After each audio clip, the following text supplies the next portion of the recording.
You ask Tiger to solve. This deals with linear equations with one unknown. The final result is g equals -10. Let's solve it step by step. Simplify the expression.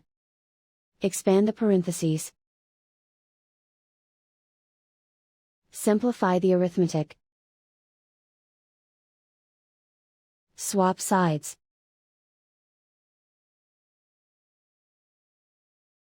Group all constants on the right side of the equation. Add 104 to both sides. Simplify the arithmetic.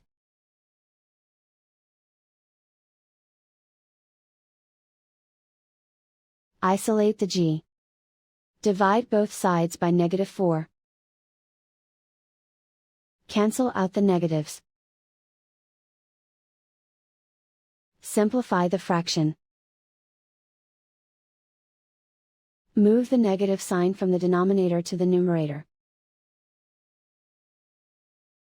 Find the greatest common factor of the numerator and denominator.